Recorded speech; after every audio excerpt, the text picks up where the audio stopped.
que hoy tiene el tiempo de compartir más adelante, Señor, y te pedimos que sea en esto también, que sepan que somos tus discípulos al vernos amándonos los unos a los otros.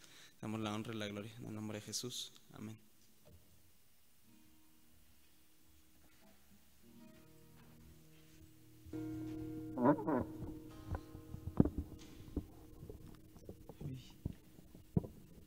Buenos días, Dios les bendiga.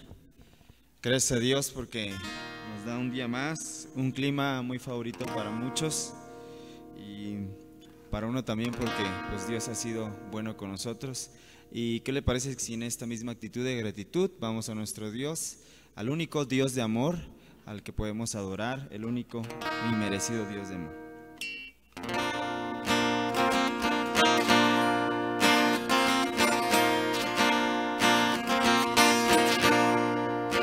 Dios de amor,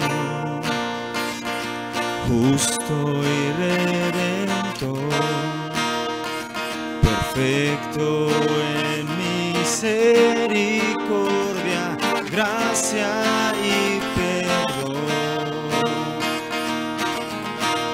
Me viste a mí, siendo un pecador, de amor y compasión llegaste a mí. Tu amor me cautivó. Ahora puedo vivir en la paz que hoy recibí al encontrarme en ti.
en la paz que hoy recibí al encontrarme en ti. Tu amor me cautivó, ahora puedo vivir solo por tu libertad y gracia sobre mí. Tu amor me cautivó, ahora puedo vivir en la paz que hoy recibí al encontrarme en ti. Tu amor me cautivó, ahora puedo vivir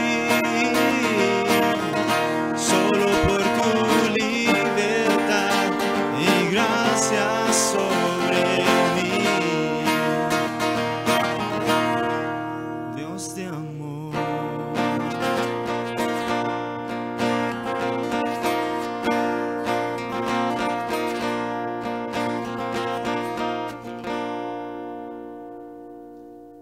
ahora digámosles a nuestro Dios, a ese Dios de amor que nos ha rescatado, y que Él nos perfeccione cada día más conforme a su imagen y semejanza, y que vivamos una vida en santidad, porque así es como a Dios le agrada, y que Él nos muestre el camino que debemos de seguir para llegar a esa meta, a ser como Cristo cada día más.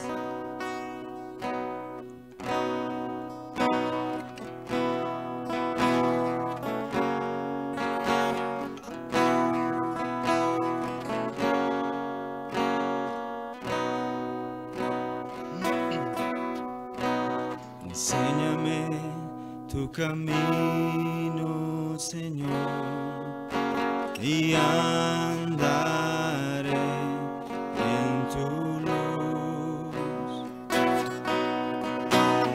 Dame un corazón entregado a ti para honrarte, oh Dios. Purifícame, límpiame, Señor, y líbrame de lo que impida el fluir. Y purifícame, límpiame, Señor, y líbrame de lo que impida el fluir de tu amor.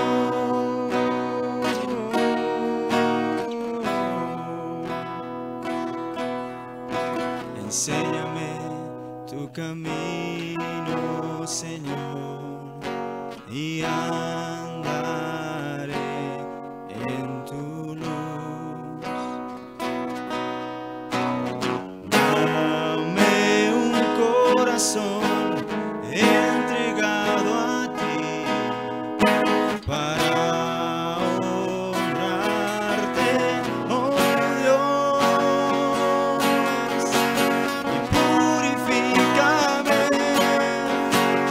límpiame, Señor, y líbrame de lo que impida el fluir.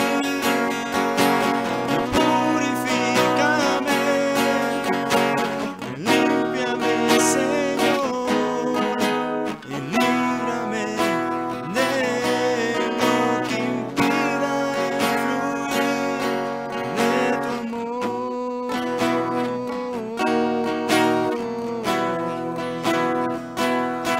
De tu amor.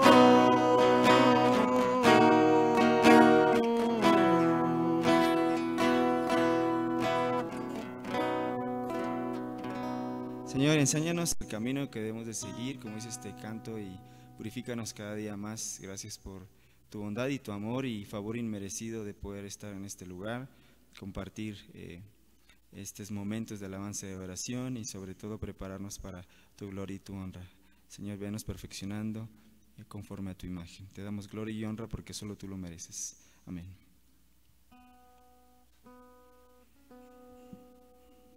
Les invito a que busquemos en nuestras Biblias el libro de Isaías, capítulo 1, versículo del 1 al 18. Isaías, capítulo 1, versículos del 1 al 18. Isaías 1, versículos del 1 al 18.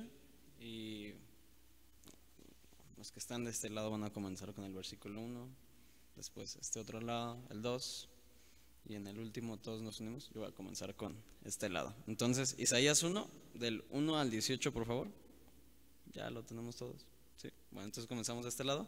Dice: visión de Isaías, hijo de Amós, a la cual vio acerca de Judá y Jerusalén en días de Usías, Jotam, Acaz y Ezequías, reyes de Judá.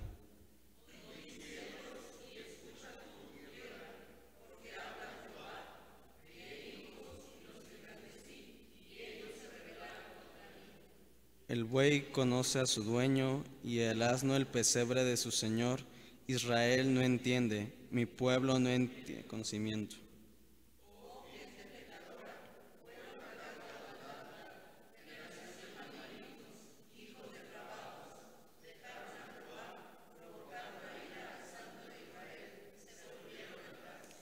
¿Por qué querréis ser castigados aún? ¿Todavía os rebelaréis? Toda cabeza está enferma y todo corazón doliente.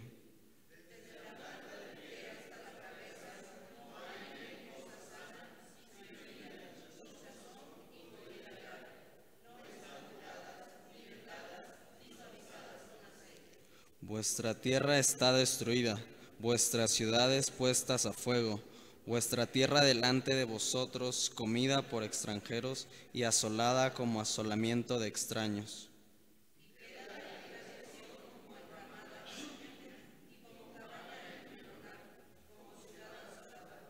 Si Jehová de los ejércitos no nos hubiese dejado un resto pequeño, como Sodoma fuéramos y semejante a Gomorra.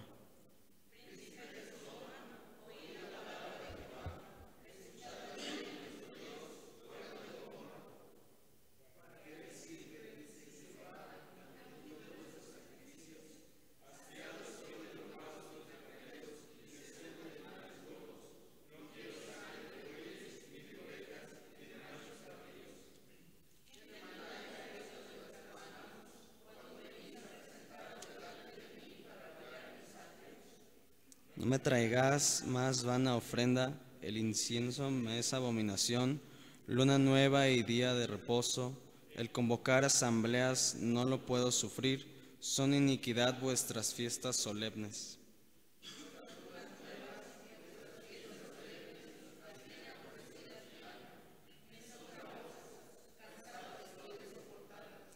Cuando extendáis vuestras manos, yo esconderé de vosotros mis ojos. Asimismo, cuando multipliquéis la oración, yo no oiré.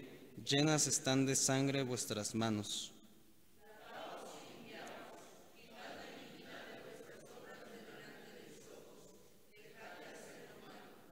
Aprended a hacer el bien, buscad el juicio, restituid al agraviado, haced justicia al huérfano, amparad a la viuda. ¿Todos juntos? Dice Jehová, y estemos a cuentas. Si vuestros pecados fueron como la grana, como la nieve serán emblanquecidos. Si fueren rojos como el carmesí, vendrán a ser como blanca lana. Pueden ocupar sus lugares y le damos el tiempo a Gama.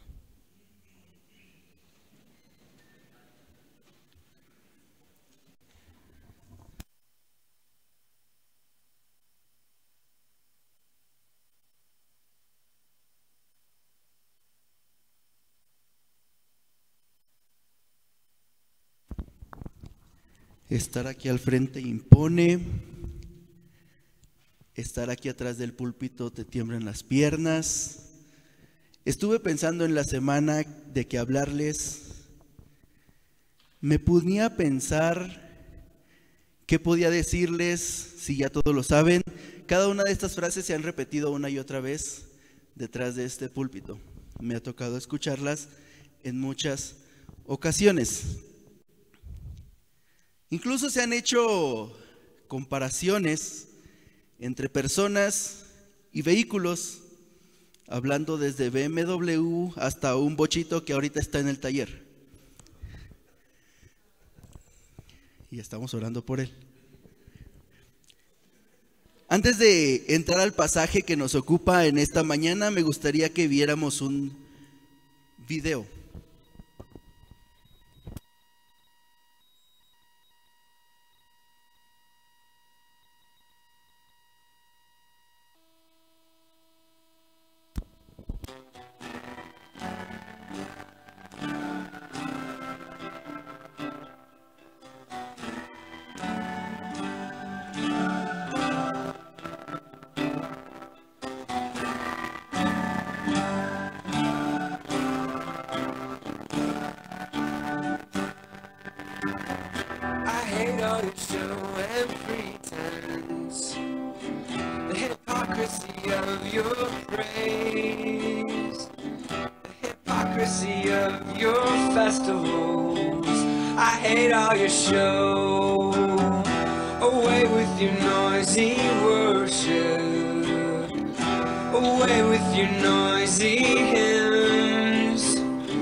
Stop up my ears when you're singing them. I hate all your show. Instead, let there be a flood of justice, an endless procession of righteous living. Instead, let there be a flood of justice instead of a show.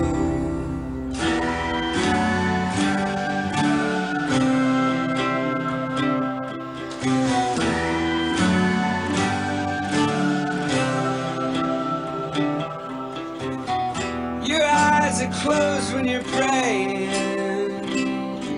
You sing right along with the band. You shine up your shoes for services. There's blood on your hands. You turned your back on the homeless and the ones that don't fit in your plan. Quit playing religion games. There's blood on your hands. Instead, let there be a flood of justice, an endless procession of righteous living. Instead, let there be a flood of justice instead of a show. I hate all your show.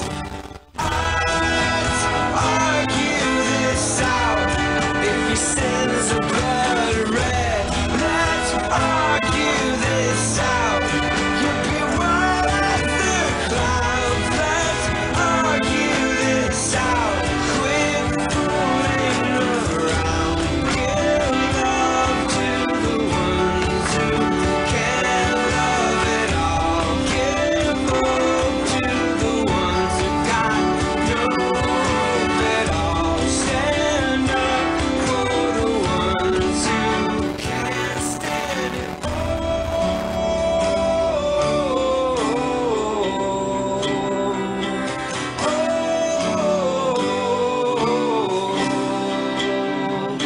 I hate all your show. I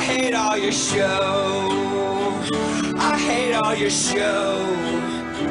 I hate all your show. Instead, let there be a flood of justice, an endless procession of righteous living. Instead, let there be a flood of justice instead of the show. I hate all your show.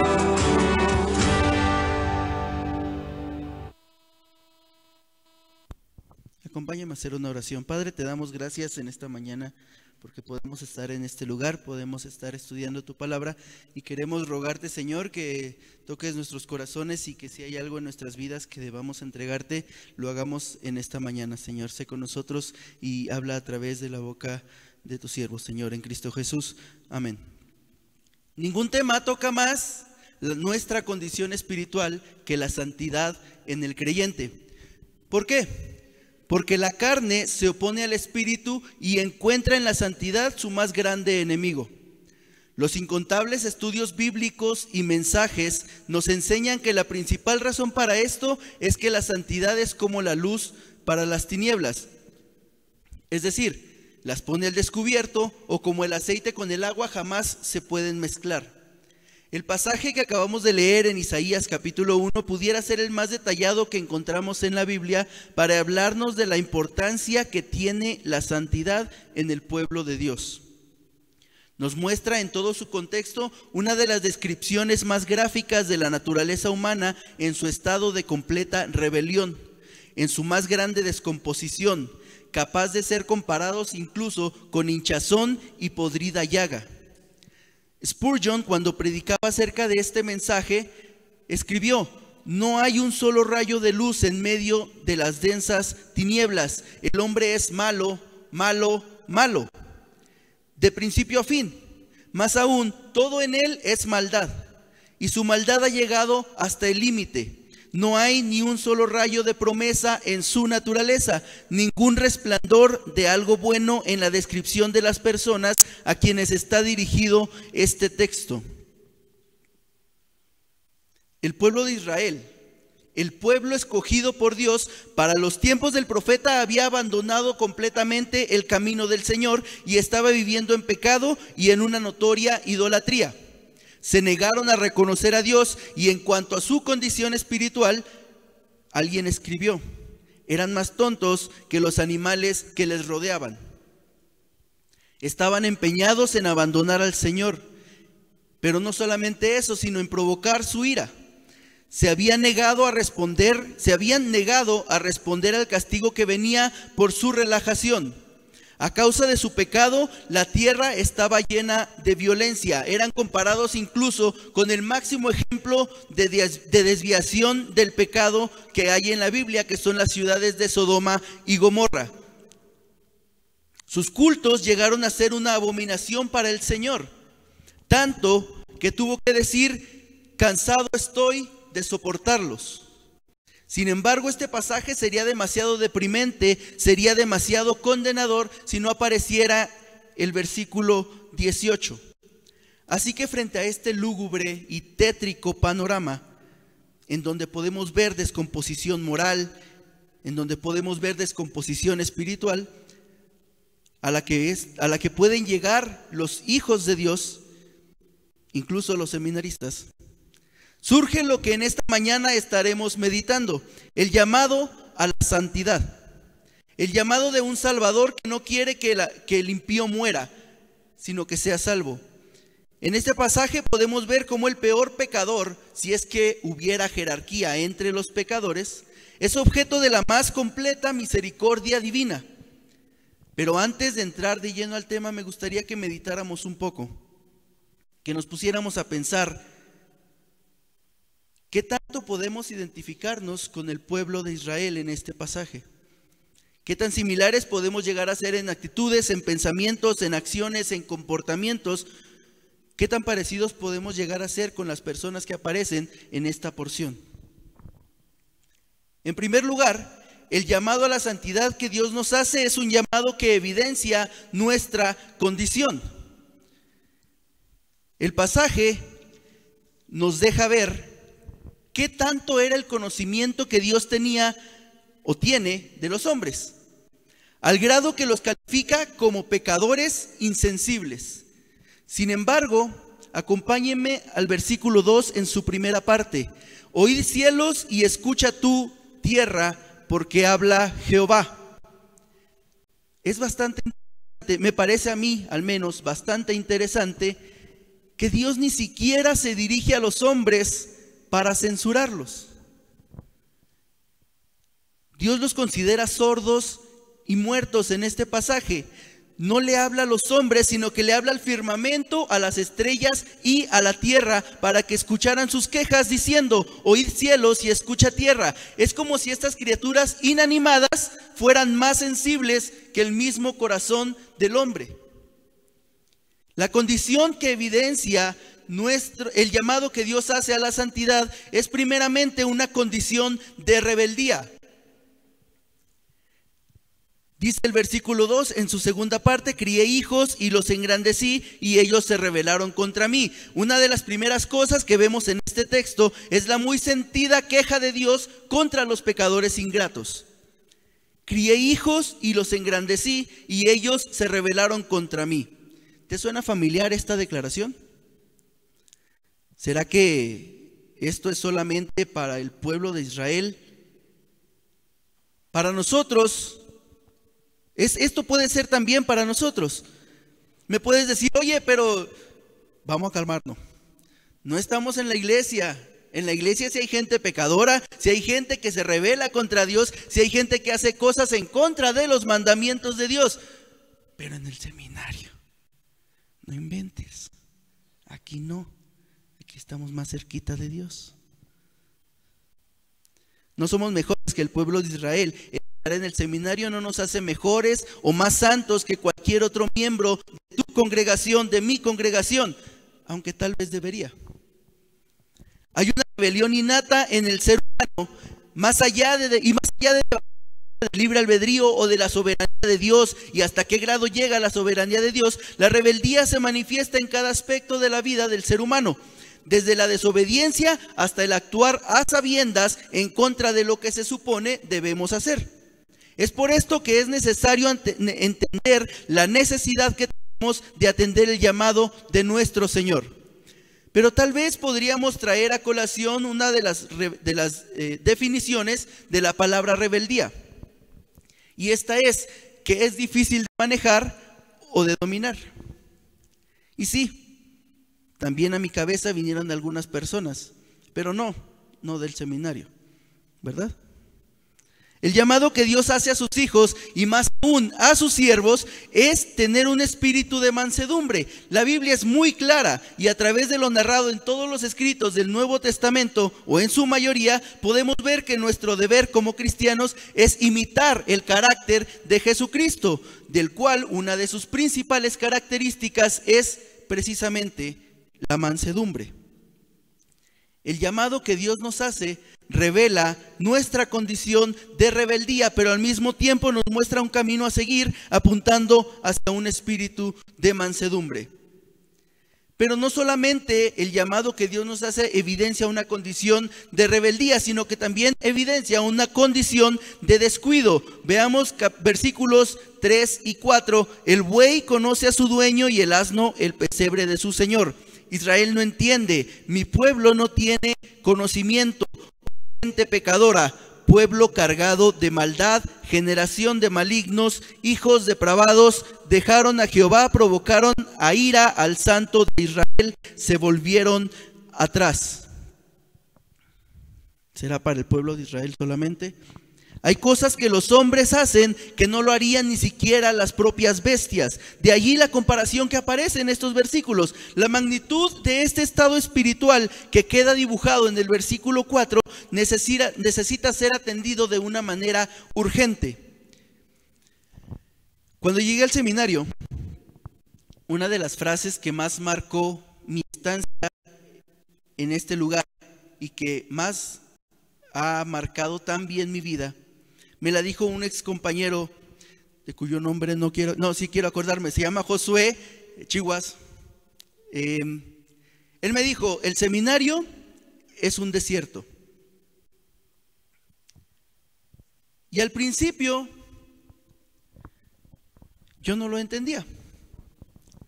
Pero ahora que por la misericordia de Dios estoy próximo a egresar, si no me reprueban o algo así, creo que sería una buena frase para todos los que están comenzando y los que van a comenzar.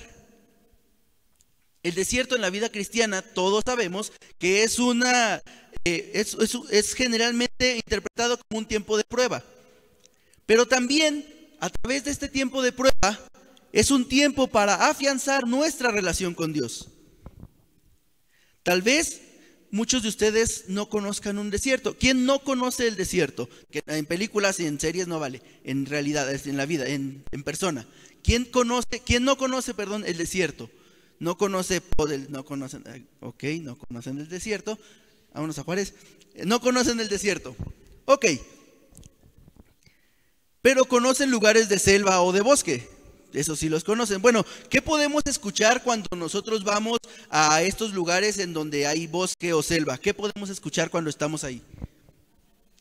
Los pajaritos, ¿qué más?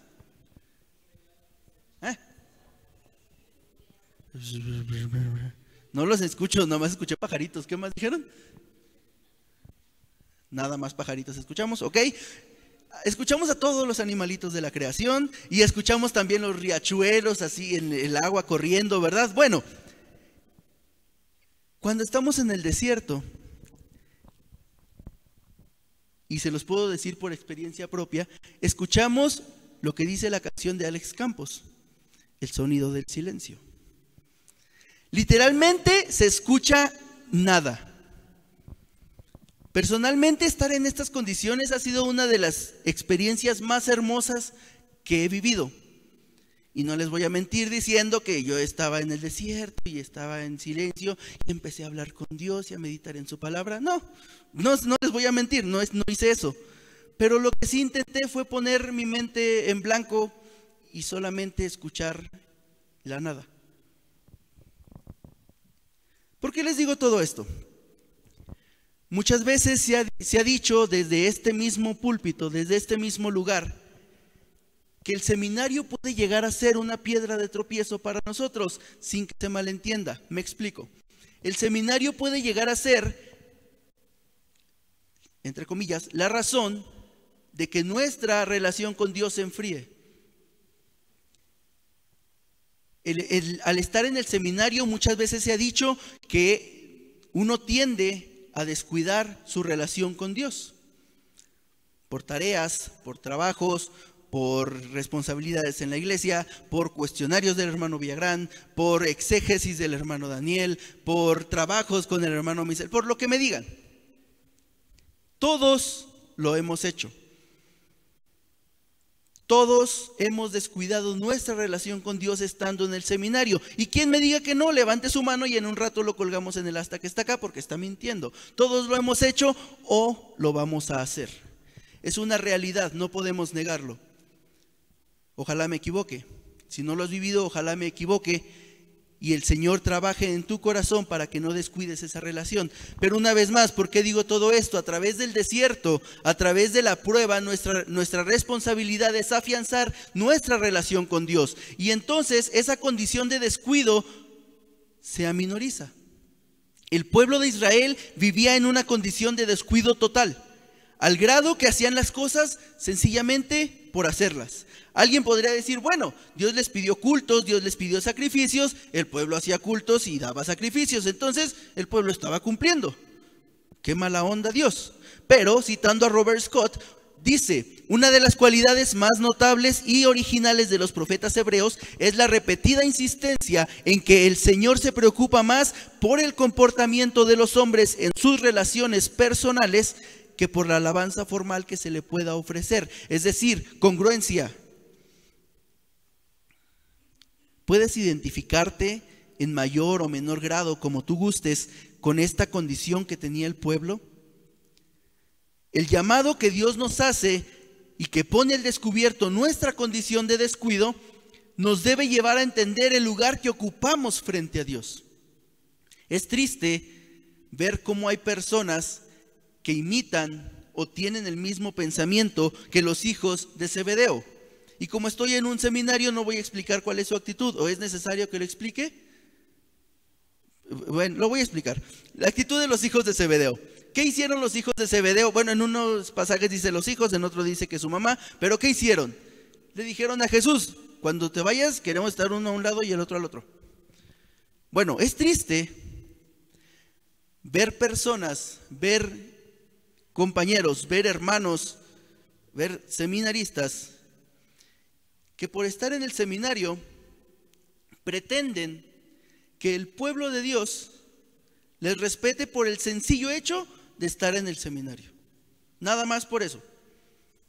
Es triste ver que hay personas, o habemos personas, para no señalar, que consideran al pueblo de Dios indigno de tenerlos enfrente.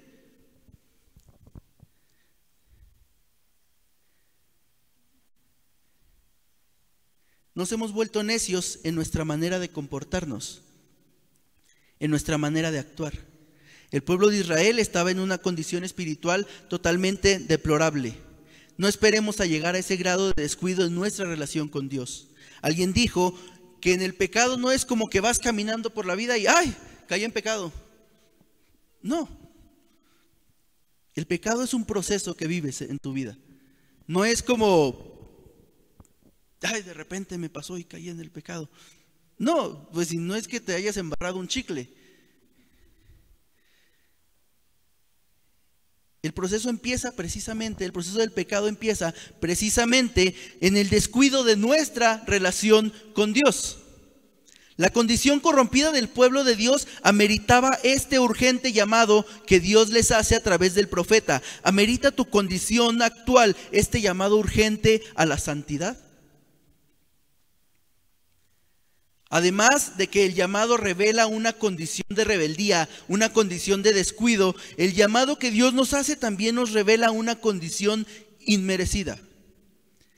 Y es bastante interesante este contraste, porque cuando tomamos las actitudes que mencionamos hace unos momentos, no hacemos más que confirmar nuestro estado de descuido.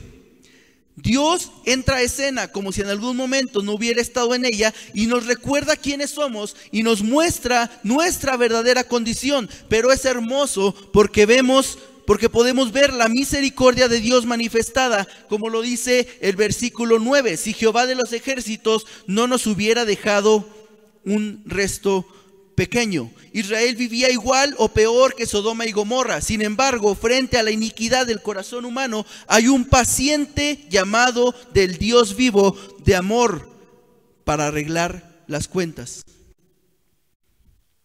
Dios le da una enésima oportunidad a Israel para volver a Él. Todos estamos de acuerdo en que nuestra condición delante de Dios es inmerecida. Porque a pesar de lo que somos, Él nos da de su amor infinito. La semana pasada, un chico del grupo de jóvenes de la iglesia me escribió un mensaje diciéndome, oye, ¿tienes libros de apologética que me puedas prestar?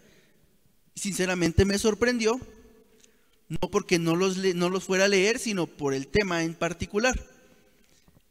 Y le dije, claro, pásame tu correo, te los envío, pero pues si pasó algo o tienes alguna pregunta, pues aquí estamos a la orden, ¿no? Bueno, dice, fíjate que estuve platicando con unos compañeros y me hicieron algunas preguntas que no supe cómo responder.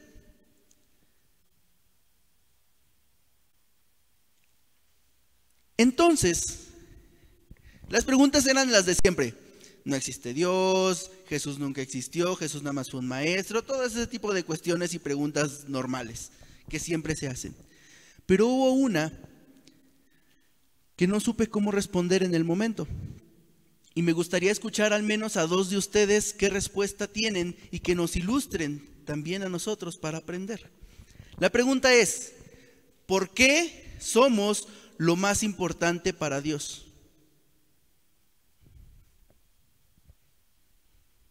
Dije que los quería escuchar.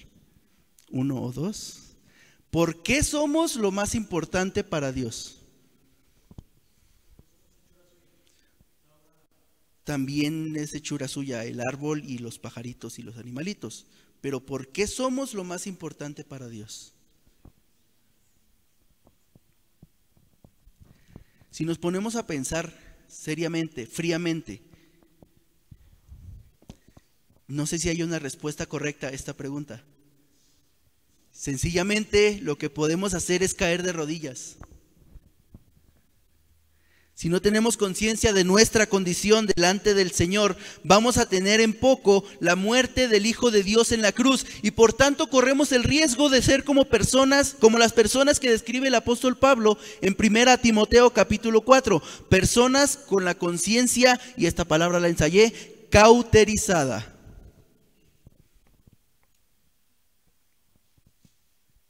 Dios nos hace un llamado que evidencia nuestra condición, una condición inmerecida, una condición de rebeldía, una condición de descuido. Pero también, en segundo lugar, este llamado que Dios nos hace a la santidad conlleva un compromiso sincero. Veíamos y escuchábamos en la canción acerca de odio tu show, quiero algo sincero. No hacer las cosas por hacerlas, o porque no nos llama a hacer las cosas por hacerlas o porque se tienen que hacer, sino sencillamente ser coherentes entre lo que decimos creer y lo que vivimos. Alguien sabio, ya me pasé, la ley de Amasis, o como se diga, no lo sé, en el antiguo Egipto ordenaba que todo ciudadano debía comparecer cada año delante de un magistrado para dar un informe de su profesión y de la manera en que había procurado medios para vivir. Tenía que explicar qué había hecho y cómo lo había logrado. Todo aquel que no podía explicar satisfactoriamente cómo contribuía al bienestar común, su condena era la muerte. En Atenas había una ley muy semejante. Los parásitos sociales eran extirpados. ¿Será posible que existan parásitos espirituales? Es necesario darnos cuenta de a quién estamos sirviendo, entender que nuestro jefe no es solamente alguien poderoso, nuestro jefe no es solamente alguien sabio, sino es el Todopoderoso, el Dios creador, el omnisciente, el Rey de Reyes, y como tal no merece un servicio mediocre. No merece que le sirvamos cuando nos queda tiempo, cuando tenemos ganas, cuando no tenemos algo mejor que hacer. No busquemos pretextos para evadir nuestras responsabilidades. Dios no merece nuestras sobras. ¿Reconocemos a Dios como nuestro Señor? Demostrémoslo. Vivamos nuestra vida cristiana con el temor a Dios. Dios no nos necesita. Dios no nos necesita. Al volver a la pregunta ¿por qué somos lo más importante para Dios? No lo sé, no lo entiendo. Lo que sí entiendo es que yo necesito, y mi responsabilidad es tener un servicio hacia Dios de excelencia. Él quiere usarte para su gloria. ¿Puedes pensar en un privilegio mayor que este? ¿En verdad me vas a decir que Dios no merece un compromiso sincero? En los versículos 11 al 14 son señalados diversos puntos como los sacrificios, la asistencia al templo, las ofrendas, la oración, celebrar las festividades, etc. Y sí, los sacrificios, la asistencia al templo, las ofrendas, todo esto fue ciertamente instituido por Moisés. Lo podemos ver en el Éxodo, en Levítico, en Números. El pueblo, por tanto, en ese sentido estaba cumpliendo. Estaba cumpliendo las ordenanzas de la ley. Sin embargo, el Señor se desagrada de todo ello. Cuando Dios dice no deseo, el desagrado es una aversión total por estos actos. Lo que el Señor no puede soportar es que estas celebraciones, sacrificios y ofrendas estén unidas a la iniquidad. El problema en realidad no se encuentra en los sacrificios o en las ofrendas, sino en el hecho de que han llegado a sustituir la entrega de sus corazones, de los corazones del pueblo y de la obediencia de Dios. De la obediencia del pueblo a Dios. ¿Te suena familiar? Muchas veces he escuchado decir, una calificación no define mi llamado o no es un parámetro para mi llamado. Tal vez no.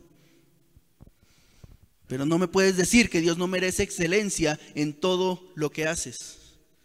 No me puedes decir que Dios no merece excelencia en tu servicio. Y parte de tu servicio está en este lugar, no en el púlpito, en este lugar, en el seminario.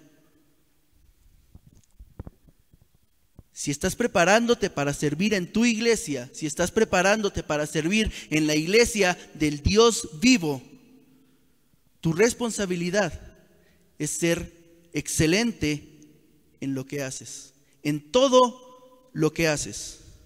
Lo que Jehová quiere de verdad no son los sacrificios o las ofrendas. No es que cumplamos porque tenemos que cumplir, sino que nuestros corazones y nuestra obediencia sean totalmente para Él. Los sacrificios deberían mostrar la devoción de los corazones del pueblo, lo cual resultaría en un servicio obediente. Pero ya que esta gente no le ha dado a Jehová sus corazones y su obediencia, Jehová no se agrada de sus sacrificios. Jehová está harto de sacrificios porque en lugar de recordarle la devoción del pueblo, le recuerdan su rebeldía. Cuando cumples por cumplir, cuando vienes a capilla, si es que vienes por venir, para que no te bajen puntos. Cuando entregas un trabajo porque lo tienes que entregar. Cuando haces las cosas porque sí. ¿Por qué no? Cuando das una clase porque la tienes que dar. Estás manifestando lo que alguien que no está aquí hoy decía. Así va a ser tu ministerio. Y aunque esta frase generalmente la usamos como broma, como guasa, como en llevarnos entre nosotros solamente, pensemos la verdad que contiene esta frase. Si en lo poco eres fiel, en lo mucho también. La respuesta que nosotros demos al llamado que Dios nos ha hecho debe ser sopesada al sacrificio que Jesucristo hizo en la cruz. Pero claro, no hay un punto de comparación. Es por esto que necesitamos dar un poco más, o tal vez un mucho más. Dar un mucho más en nuestras responsabilidades como siervos de Dios y dejar de estar dando prioridad a vanas discusiones que por supuesto tal vez tengan importancia, pero no es lo primordial. Además de que el llamado a la santidad que Dios nos hace nos evidencia nuestra condición y conlleva un compromiso sincero, también es un llamado que nos muestra el camino. Aunque todos los textos previos están colocados para una virtual condenación, el Señor finalmente no condena, sino que plantea a su pueblo la necesidad de volverse a Él. Pero no solo eso, sino que le muestra el camino de regreso. Dice el pastor de la iglesia en donde estoy sirviendo, es como si Dios estuviera haciendo trampa. Dios te dice, ¿puedes decidir cualquiera de estas dos? Pero elige esta.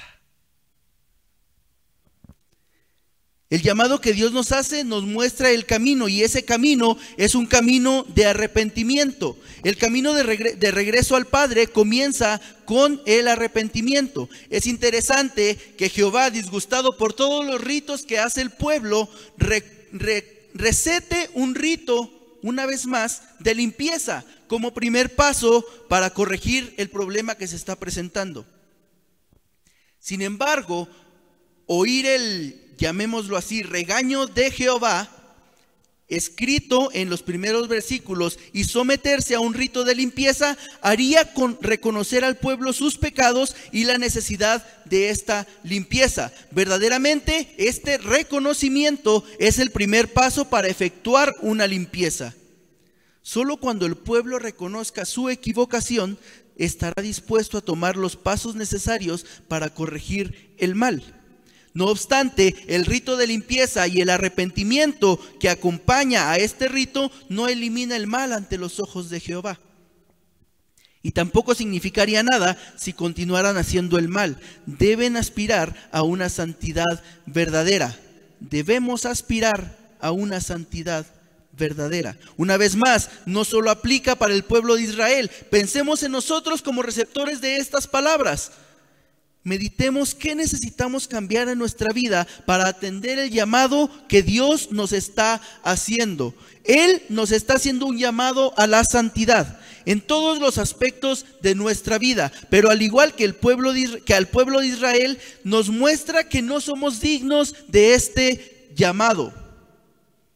No somos dignos de este llamado. Aún así, en su infinita misericordia, nos da la oportunidad de servirle, pero nos muestra además una necesidad de arrepentimiento, una muestra de que necesitamos buscarle más para conocer el camino que debemos andar. El camino que nos muestra el llamado a la santidad que Dios nos hace es también un camino de crecimiento. El llamado que Dios nos hace nos muestra un camino de crecimiento. Ciertamente el pueblo sabía lo que tenía que hacer. Ciertamente la iglesia sabe lo que tiene que hacer. Ciertamente los hijos de Dios sabemos lo que tenemos que hacer. Ciertamente los seminaristas saben lo que tenemos que hacer. El pueblo lo hacía, pero tristemente lo hacía solamente por hacerlo. Lo hacía solo por costumbre. Y como decía el sabio filósofo erudito, no cabe duda que es verdad que la costumbre es más fuerte que el amor. Estoy seguro que en un principio todos estos sacrificios, rituales, ofrendas, eran ofrecidos con un corazón sincero. Sin embargo, la tradición, la costumbre, fueron ganando terreno y todo esto fue perdiendo el sentido primordial, el sentido verdadero. Pero Dios les exhorta a crecer. Ahora lo que el pueblo necesita es un proceso educativo. Por equivocación se consideraban personas de bien. Pensaban que lo único requerido eran los sacrificios rituales. Pensaban que la muerte de sus animales sacrificados les limpiaba de sus pecados y les alcanzaba para evadir una muerte espiritual. No tenían ni idea de algo más. Pensaban que estar en la clase físicamente les hacía personas de bien. No tenían ni idea de un corazón fiel como algo requerido. No lograban comprender la importancia de servir a los oprimidos, a los huérfanos, a las viudas. Tal vez de manera figurativa o quizá literal, necesitaban regresar a la primaria espiritual y volver a aprender las lecciones que ya se supone habían aprendido en la niñez. Una vez más, ¿nos suena familiar? Es necesario que entendamos que nuestra principal responsabilidad es servir y no sobresalir. El camino de crecimiento que nos traza el llamado que nos hace el Señor es ciertamente un camino complicado, pero al voltear a ver el último verso del pasaje que estamos estudiando, podemos darnos cuenta de la recompensa inigualable que podemos encontrar en el Señor. El camino que nos muestra el llamado de Dios es también un camino de gracia. El verso 18, la primera parte dice: venid luego, dice Jehová, y estemos a cuenta. El llamado que Dios nos hace es un camino de gracia. La traducción "estemos a cuenta" es una terminología judicial. Literalmente se podría traducir como "vamos a resolver este asunto ante un tribunal de justicia". Es como si se dijera: probemos nuestro caso ante la corte. Dios ha iniciado una acción judicial contra el pueblo y ahora les invita a defenderse. Pero ellos tienen el agravante de haber quebrantado el pacto una y otra vez. Dios ha iniciado una acción judicial contra sus hijos, contra su pueblo, contra sus siervos. Y ellos y nosotros tenemos el agravante de haber quebrantado el pacto una y otra vez. De esta manera vemos que el llamado pueblo de Dios está en serios problemas. Hay una confrontación entre un Dios santo contra un pueblo que se ha depravado en el pecado. Y claro está que Dios sabe que en el fondo ninguno de ellos tiene cómo defenderse. Ninguno de nosotros tenemos cómo defendernos a menos que cambiemos nuestra manera de ser. Lo grande de esta invitación es que Dios mismo nos presenta la necesidad de venir y entrar en razonamiento con Él. Dios, el Dios que revela el pecado, también quiere perdonarlo. El Dios que nos muestra nuestra condición también nos lleva por el camino que debemos andar.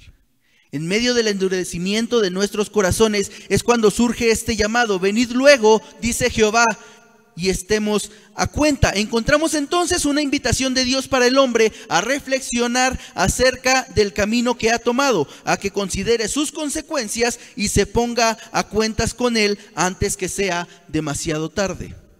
En nuestro pasaje, Israel se encontraba perdido en sus pecados, a pesar que desde tiempos antiguos el Señor les había invitado a elegir la senda que los conduciría a una vida de bendición.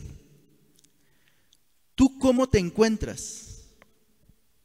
¿Tu atención al llamado de Dios a la santidad refleja esa aparente pasión que muestras cuando todos te están viendo?